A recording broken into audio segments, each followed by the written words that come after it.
sobre o livro de Gálatas. Há um tempo atrás, alguns anos atrás, eu acho que talvez uns 13 anos, 15 anos, eu li esse livro pela primeira vez de um jeito diferente, quando Deus começou a falar comigo como nunca tinha falado antes.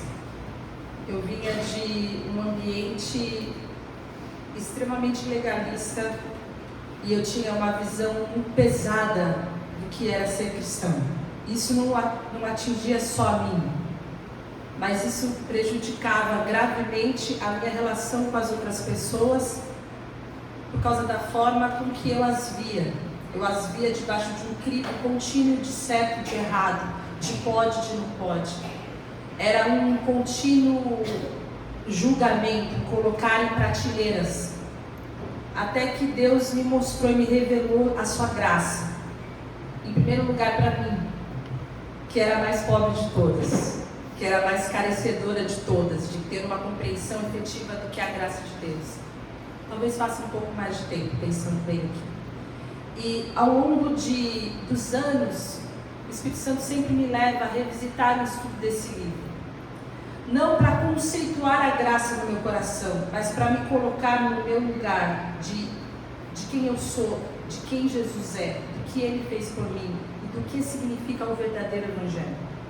Eu quero convidar a você que leia esse livro, que estude esse livro, que permita que a palavra de Deus permeie o seu coração.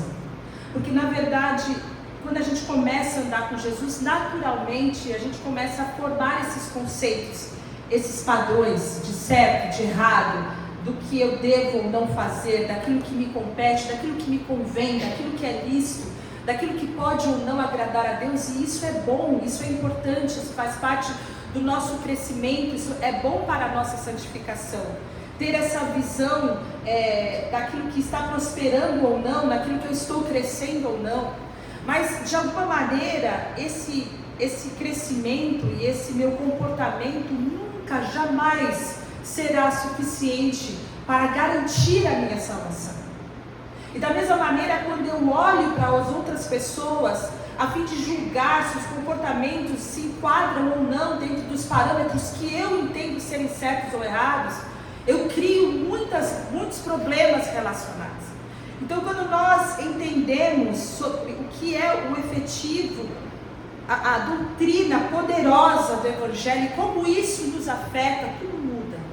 A minha relação com Deus muda e a minha relação com o outro muda. Quando nós cantamos hoje que a tua graça nos basta e que eu sou pobre e que eu sou alguém que eu preciso porque eu sou fraco, é uma compreensão de quem eu sou à luz do Evangelho. E esse poder de Deus, essa graça de Deus, essa segurança que a graça de Deus nos traz, nos eleva a uma condição onde nós temos uma maior intimidade com Deus.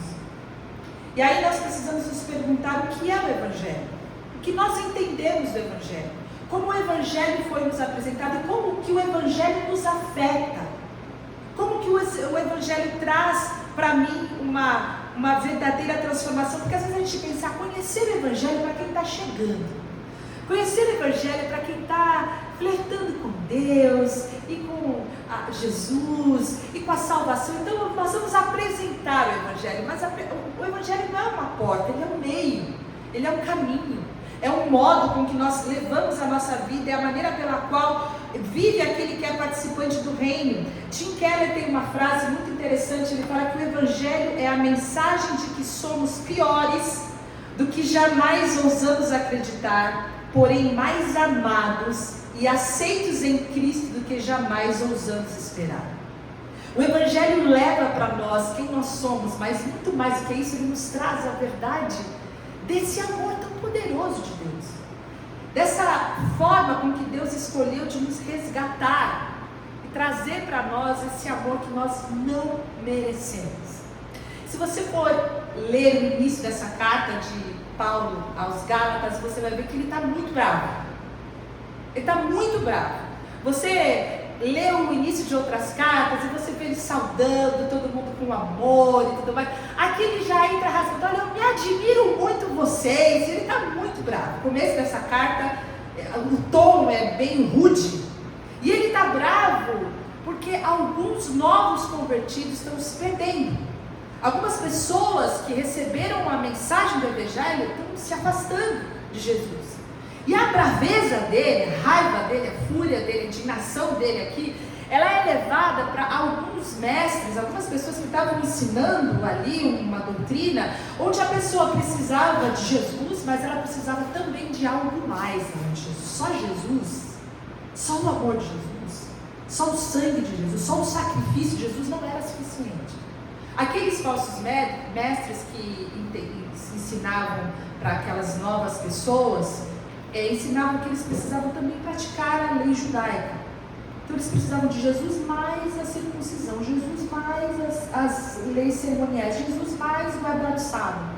E todas essas condições para que eles de fato fossem considerados salvos, traziam uma distorção tão grave para o Evangelho, que Paulo fala, isso aqui não é o Evangelho, isso aqui é um outro Evangelho.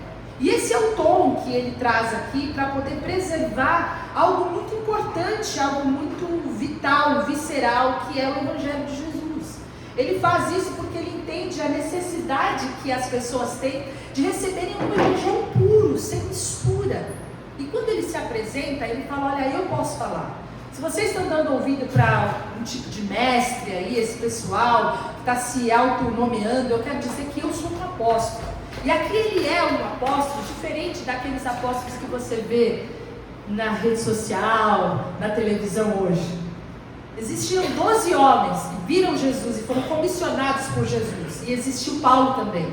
Se você for ler a história de Paulo, você fala que ele também foi comissionado porque ele viu Jesus. Quando ele caiu do cavalo, ele era Saulo.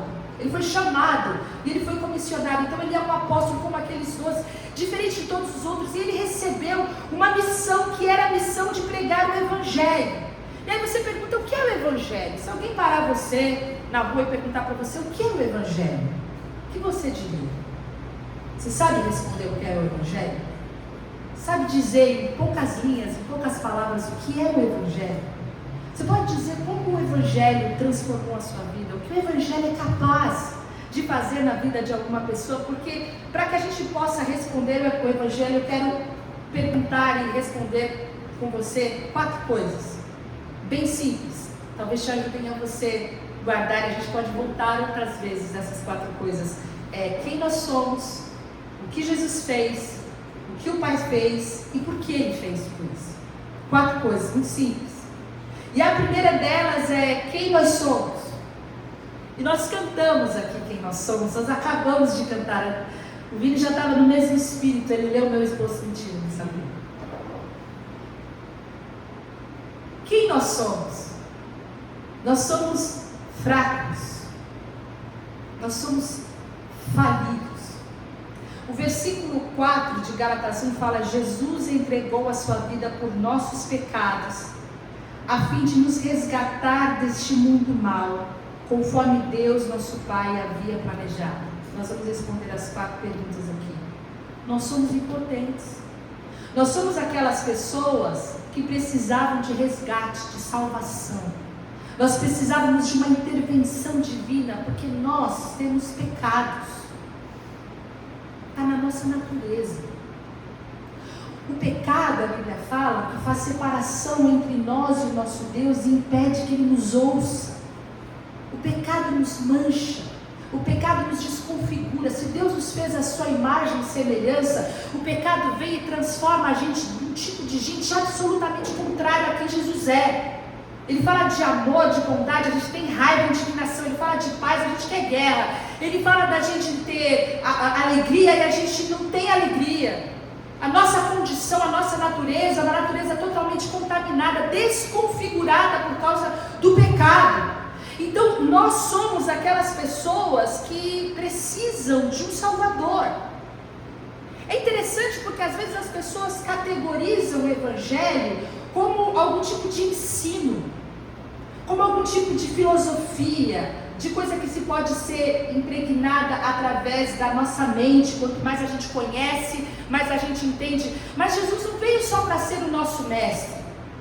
O Evangelho não é para ensinar apenas a gente, é para nos salvar, nos resgatar. tirar a gente de uma condição que a gente estava absolutamente perdido e falido. Se você tiver alguém que está se afogando na sua frente, você não vai entregar um livro para ela, você não vai pôr no YouTube como que ela pode fazer de braçadas, você não vai ensinar nada, porque o ensino não é suficiente para salvar. Você vai salvar, você vai jogar uma corda.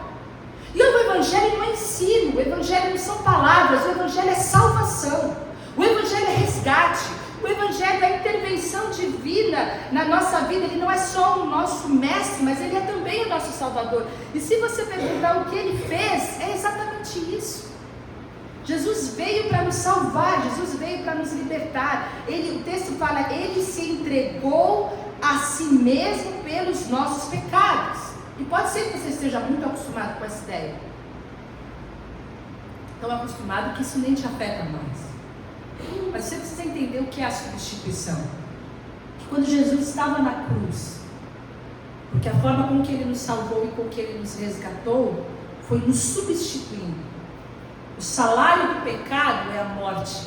O que nós deveríamos pagar, como nós poderíamos pagar por todas as coisas que a gente fez no reino, tem outro jeito.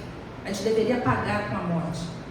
Mas Deus, em Cristo, substituiu a cada um de nós na cruz do Calvário, e o sangue de Jesus derramado trouxe a isenção, trouxe a libertação, e o texto bíblico que você conhece trouxe a remissão dos nossos pecados. Ele nos redimiu, ele apagou a nossa dívida, todas as nossas dívidas espirituais, todas as nossas culpas, todos os nossos erros, os nossos piores pensamentos, as coisas que nós intentamos fazer e que nós só não fizemos porque ele de alguma maneira nos impediu. Todos os nossos pecados do presente, do passado, do futuro estavam em Cristo Jesus na cruz. Ele pagou o nosso pecado.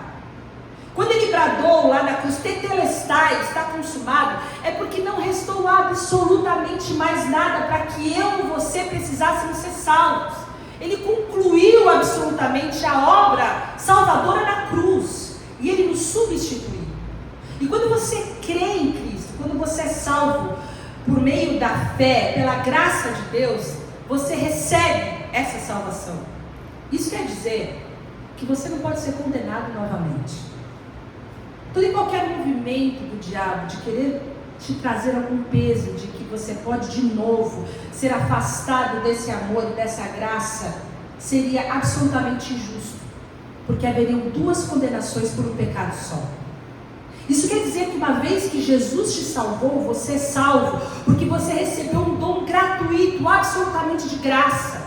E essa bondade de Deus vai acompanhar você. Por isso que Paulo fala que nada pode nos separar do amor de Deus. Não tem nada, nem mesmo os nossos pecados, porque eles foram perdoados na cruz do Calvário. Foi isso que Jesus fez. Ele fez isso para que nós pudéssemos ser salvos. Ele fez isso para que nós pudéssemos ser resgatados. Isso quer dizer que quando nós temos Cristo, quando nós temos esse amor, quando nós temos essa salvação, quando nós temos esse amor tão grandioso, nós não precisamos de mais nada, porque Ele fez absolutamente tudo na cruz. E o que o Pai fez? A parte final fala que quando Jesus fez tudo isso, que Ele nos salvou, que Ele nos redimiu, Ele fez tudo isso conforme Deus, nosso Pai, havia planejado. Outra versão vai dizer, segundo a vontade de Deus, nosso Pai. Não foi pelo nosso merecimento. Não foi porque um dia você acordou e falou, agora eu vou me esforçar. Agora eu vou ler a Bíblia, agora eu vou orar, agora eu vou deixar esse pecado de lado, agora vai dar certo, agora eu vou seguir. E você começou a seguir. E começou a dar certo, e você se desmentiu daquelas coisas erradas na sua vida, e você começou a ser. Não foi por causa disso. Por mais que você esteja ainda se esforçando, não foi pelos seus méritos. Deus nos salvou exclusivamente por causa do seu amor e da sua vontade. Não tem nenhuma motivação humana, não tem nenhum merecimento, não foi nada por causa dos seus esquemas, dos seus méritos, esses cálculos, esse tipo de negociação que você faz com Deus nas suas orações. Não foi por causa disso, foi por causa do amor dele. E é por isso que o versículo 5 fala que a Ele seja a glória pelos séculos dos séculos, amém. A Ele deve ser dada toda a glória, porque Ele é o único digno de receber, porque Ele foi o único poderoso para nos salvar.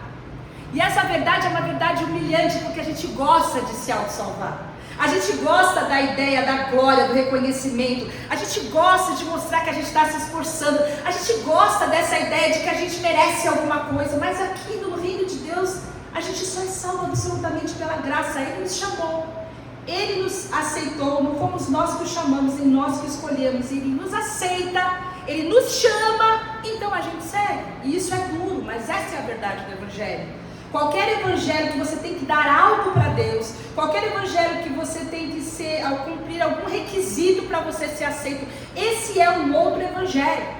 Ou você é justificado pela graça, ou você é justificado pelas suas obras, ou você é justificado pelo amor de Deus, pela escolha de Deus, pelo ato merecido de Deus, ou é porque você está merecendo, porque você está acertando. E esse não é o evangelho. Como que a gente pode entender o que Paulo está falando aqui? Ele fala que o pessoal está distorcendo o evangelho. Ele fala: olha, eu me admiro que vocês estejam se afastando tão depressa daquele que os chamou para si mesmos por causa da graça de Cristo. Vocês estão seguindo um caminho diferente que se faz passar pelas boas novas, mas que não são boas novas de maneira nenhuma. Vocês estão sendo perturbados por aqueles que distorcem deliberadamente as boas novas, que é o Evangelho de Cristo. E como que o Evangelho de Cristo pode ser distorcido? Você fala: mas como assim? Não parece tão simples. Como que o Evangelho de Cristo pode ser distorcido? E eu quero ver com vocês algumas distorções muito práticas, com alguns exemplos muito simples, que entram no nosso coração, que entram na nossa vida e eventualmente podem estar levando você até uma visão errada do que é o Evangelho do Reino, do que é o Evangelho da Graça. E o primeiro deles, a primeira de todas as distorções, essa primeira mentira, vem quando você pensa que Deus só me ama quando eu desempenho bem. Esse pensamento vem quando você pensa assim: eu oro bastante, eu jejuo bastante, olha, eu estou lendo a Bíblia, eu estou fazendo o que é o certo, então Deus está me aceitando, então eu estou de boa com Deus. Se de alguma maneira você pensa dessa maneira, isso afeta a sua visão, isso distorce a visão que você tem, não do Evangelho, mas do próprio Deus, porque Deus passa a ser um chefe exigente. Você deixa de ser filho e aquele amor que a palavra fala que nada pode te separar dele, vira um amor condicional. Um amor que está condicionado a você praticar aquilo que você julga ser suficiente para você ser aceito. E a palavra de Deus fala em Efésios 2, 8 e 9, que nós somos salvos pela graça, por meio da fé, e isso não vem de vocês, é dom de Deus, não é por suas obras, para que ninguém se glorie. É dom de Deus, é graça de Deus, não é pelo meu acerto. A segunda ideia é que eu sou melhor do que os outros, porque eu faço as coisas certas. Eu sou melhor porque o fulano está lá pecando, olha que absurdo. Eu jamais faria um negócio desse. Eu já passei dessa fase, graças a Deus, agora eu sou salvo. Eu sou melhor do que os outros, eu sou mais santo do que ele. E isso afeta a minha visão dos outros, porque isso gera um orgulho espiritual, isso gera julgamento, isso gera falta de misericórdia. Isso me coloca num patamar, eu não estou me enxergando como fraco, falido, como pobre pecador. Eu não estou me enxergando como um carente da graça de Deus. Eu acho que eu estou bom, eu estou fazendo o negócio direito, eu estou me esforçando. E Jesus confronta essa ideia naquela parábola que nós já falamos muitas vezes, do publicano e do fariseu. E o fariseu fala: mas eu jejuo, eu dou o dízimo de tudo, eu estou aqui, eu não sou como esse fulano de tal aqui, esse publicano. E o publicano, que não podia nem levantar o olho para olhar para o céu, fala: tem misericórdia de mim, porque eu sou pecador. E esse, Jesus fala, é o jeito certo de você se achegar a Deus. Não é você elencando os seus méritos, é você reconhecendo que você é um pecador. Porque caso você seja bom o suficiente, você está desprezando o sacrifício de Jesus na cruz. Se você acha que com as suas atitudes você é bom o suficiente para você se salvar, então você está dizendo que aqueles que não conseguem aquelas práticas não são chamados para o reino. E aí você vai se lembrar de uma outra parábola que nós recentemente vimos encenadas aqui, quando o dono da festa manda chamar os falidos, os quebrados, os cegos, os estragados, aqueles que não iam ter a mínima chance, porque é para eles o reino. Essa é a grande mensagem do Evangelho. Mas tem mais uma distorção. O meu pecado é grande demais para Deus perdoar. Depois que eu fiz, para mim e para Deus já não tem mais jeito. Não, você não sabe as coisas que acontecem com a minha vida. Ninguém sabe. Mas se alguém soubesse, essa pessoa ia entender que eu não posso ir para o céu. Eu não posso ter, Deus não me quer. Eu não sou o tipo de gente que Deus quer. E isso é muito triste, porque isso afeta a visão do nosso Deus cheio de graça e de misericórdia. Também diminui de alguma maneira o sacrifício de Jesus. Porque Jesus sofreu a pior morte disponível. Aquela morte de tortura. Ele sofreu em seu corpo, ele sofreu a vergonha, ele sofreu a nudez, ele foi injustiçado. E ele fez isso para que o pior de todos os pecadores pudessem encontrar e receber o seu amor. Esse é o nosso Deus. Um Deus que traz acesso ilimitado de graça e de misericórdia. A graça de Deus é suficiente. A gente vê Pedro negando Jesus e ele sendo restaurado imediatamente depois, porque esse é um Deus de graça e de misericórdia. Tem mais uma distorção, que é: se a salvação é pela graça, então eu posso viver de qualquer jeito. Se Deus já perdoa tudo, se já está tudo pago, é aquele conceito de rodízio de pecado, sabe? Eu estou pagando R$ 69,90, eu vou comer até eu não aguentar mais, está pago. Tem gente que olha para o relacionamento com Deus e o pecado que foi perdoado na cruz dessa maneira também, uma maneira absolutamente equivocada. Paulo pergunta: escuta, por causa da graça eu vou permanecer no pecado? De jeito nenhum. A partir do momento que eu entrei no sacrifício de Jesus, o que implicou o pecado, o que foi necessário para que o pecado pudesse ser perdoado, eu consigo entender o nojo que eu devo ter do pecado, para me afastar cada vez mais dele e viver cada vez mais próximo de Deus. Eu não tenho prazer mais no pecado, eu tenho prazer na lei de Deus. Esse conceito banaliza o pecado e banaliza a graça também. O pecado errado, a graça para essas pessoas é uma absoluta desgraça. E a distorção última é que Deus ama mais certos tipos de pessoas. Deus tem seus preferidos. Deus ama mais umas pessoas que têm um passado diferente, um histórico diferente, uma aparência diferente, uma classe social diferente. Isso é absolutamente contrário à graça. Não há ninguém que não tenha acesso à graça de Deus. Às vezes a igreja, entre aspas, porque não é igreja pura, imaculada, mas o conceito religioso de igreja, de evangélicos, afasta um tipo de gente que a gente acha que não tem acesso. Não, essa pessoa aí não tem nada a ver, né? Isso aí não vai poder entrar na igreja. O que vai ser se uma pessoa dessa entrar na igreja e sentar ali? Ele vai receber o mesmo amor que nós recebemos, porque esse é o amor de Deus. É um amor que inclui, é um amor que agrega, é um amor de doação, mas é um amor que traz para que nós não vivamos o elitismo espiritual, a hipocrisia, mas a gente possa levar o reino para todo aquele que em Cristo crê, para que possa ser contemplado com a maravilhosa bênção de ser chamado filho de Deus. Essa é a graça de Deus.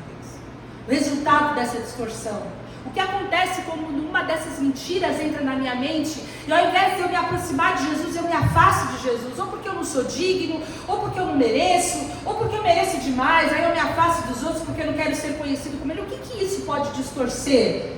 De alguma maneira isso vai trazer um evangelho absolutamente corrompido, porque Deus vira um tirano. Deus é um Deus ou tirano, ou maldoso demais, ou permissivo demais. O evangelho é distorcido de uma maneira quando você acha que por causa da graça você pode viver uma vida em pecado que é absolutamente distorcida.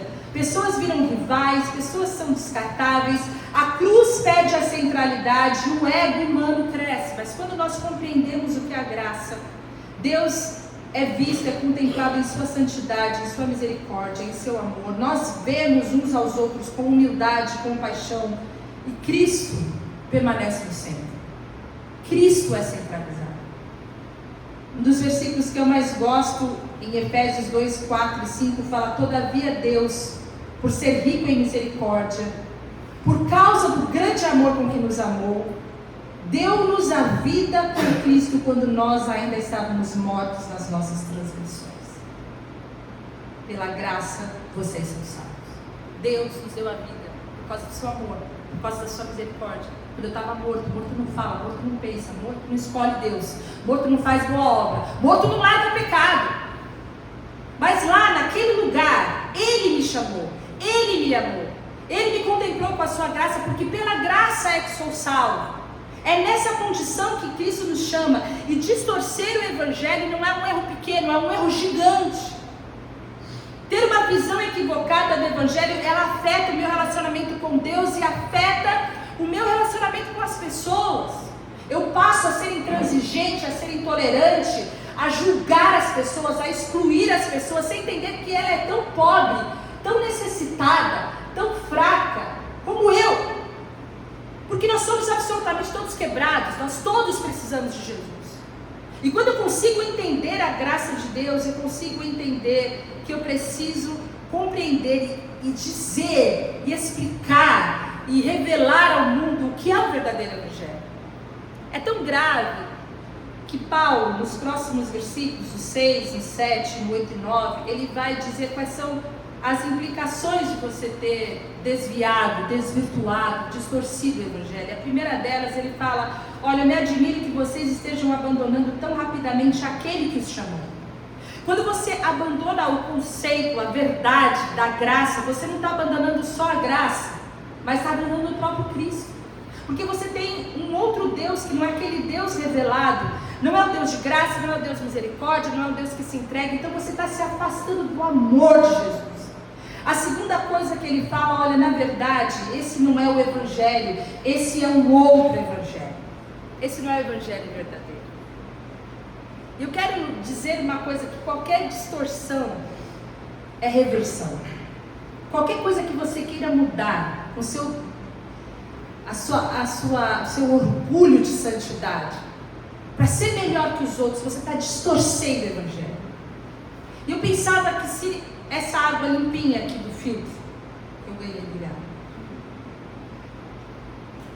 cheia até aqui a boca, boa para tirar a nossa sede, alguém fosse lá no vaso sanitário agora, enchesse uma pipeta e viesse aqui e pusesse umas 3 gotinhas, vocês acham que estaria boa para beber? Não. Essa é a verdade sobre o Evangelho de Jesus. Se você distorcer um pouco, você estraga tudo. Vocês entendem? Se você colocar um pouquinho de legalismo, o pessoal está exagerando. Vamos pôr um pouco de ordem aqui, umas regras. O pessoal está descambando. Vamos pôr umas regras aqui. Umas gotinhas de regra, umas gotinhas de legalismo, umas gotinhas de julgamento, mas são suficientes para estragar todo o Evangelho da graça de Deus. Era isso que esses caras estavam fazendo, mas é isso que a gente faz também. Quando a gente não revela o amor de Deus, quando a gente não entende na nossa vida como pode Deus me amar. Tem uma música que fala isso: como pode me amar, sabendo que se a porta tivesse aberta eu fugiria. Como pode Deus me amar? É uma falta de compreensão da graça de Deus. E Paulo está muito bravo. E ele fala o seguinte: olha, qualquer pessoa que venha falar para vocês de um outro evangelho, que não seja esse cara precisa ser considerado anátema. Ele vai ser considerado amaldiçoado. Qualquer um de nós, ou mesmo um anjo do céu, que anuncie para vocês um evangelho contrário a esse que nós anunciamos, que ele seja amaldiçoado. E ele pega pesado, porque ele está muito bravo.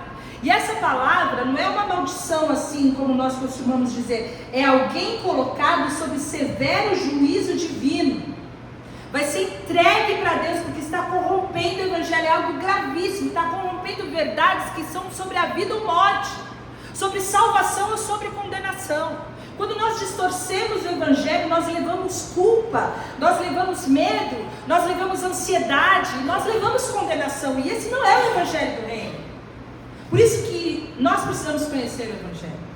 Por isso que se alguém perguntar para você o que é o Evangelho, você precisa lembrar que é um Evangelho de graça e de liberdade. O Evangelho de Deus é um Evangelho que te traz segurança, que revela o amor de Deus, que revela a grandeza de Deus, que não existe nada que você pode fazer para Deus te amar mais, e não existe nada que você pode fazer para Deus te amar menos. Essa é a graça de Deus. Nada modula o amor de Deus nas nossas vidas. E quando a gente entende isso, a gente vai perceber que a maioria dos problemas que a gente tem, os problemas relacionais, ou os nossos problemas com Deus, são por uma falta de percepção de quem nós somos, que nós somos impotentes pecadores. Quando a gente olha para uma pessoa e faz um X nas costas dela, é porque nós não entendemos que o X nas nossas costas foi limpo na cruz do Calvário. Que se a média das pessoas soubessem as coisas que a gente pensa, a gente já tinha sido cancelado há muito tempo. Metade daqui dos irmãos nunca mais ia querer olhar na minha cara. Mas Deus conhece. E Deus ama a gente mesmo assim. Mas nós precisamos ser sinceros com a gente mesmo. Isso vai ajudar muito a gente se relacionar com as pessoas. A se julgar maior, melhor, mais santo do que elas. Vai ajudar que a gente possa levar a verdade do reino para gente que a gente julga que não merece, que não tem lugar para ele no reino. E esse é o chamado para o grande banquete. Nós precisamos entender a graça de Deus. Nós precisamos lembrar que todos nós temos um Salvador, que Jesus veio para nos redimir e para nos salvar. E se Jesus veio para nos redimir e para nos salvar, eu não posso descartar pessoas, porque eu não sou melhor do que Deus. Eu não descarto, eu não excluo ninguém. O Evangelho me chama a sentar na mesa com aqueles que foram salvos como eu fui salva. Quando eu compreendo isso, e por mais que a gente busque o merecimento, busque o reconhecimento, a gente precisa entender que a gente é salvo unicamente por causa do amor de Deus e nada pode nos separar desse amor. Por isso, se você puder guardar algo poderoso no seu coração, guarde qual é a nossa condição. Quem nós somos? Quem você é? Porque à sombra da cruz nós somos absolutamente todos iguais. Desnudos, nós somos todos iguais. Salvos pela graça. A esperança que nós temos é que o sangue de Jesus nos purificou de todo pecado. E essa graça maravilhosa vai nos unir e vai nos levar a vivermos em intimidade com Deus. E é por isso que o nosso propósito é que todo mundo conheça quem é esse Deus, quem é esse amor. Porque o mundo vai poder dar a glória a quem é devida. Não é por nós, não é por causa do nosso merecimento, não é pelos nossos acertos, mas você deve continuar tentando acertar, mas é por causa da graça de Deus. E a gente vai continuar de alguma maneira falando um pouco mais sobre isso, até que isso impregne no seu coração, para que você encha cada vez que você puder os seus pulmões, com todo o ar você possa dizer: a tua graça me basta, a tua graça me é suficiente, a tua graça é o que me faz cantar, a tua graça é o que me faz viver, a tua graça, o teu amor, a tua aceitação, o teu acolhimento, o Senhor ter zerado a minha dívida, o Senhor continuar me salvando, o Senhor continuar me aceitando, o Senhor continuar me transformando, isso é suficiente, suficiente. Eu quero agradecer a Deus junto com você por essa graça, por esse amor, pedir que essa verdade seja enraizada no nosso coração, para florescer e frutificar em nome de Jesus. Muito obrigada, Senhor, pelo teu plano perfeito de nos salvar, porque se dependesse da gente, a gente já teria falhado.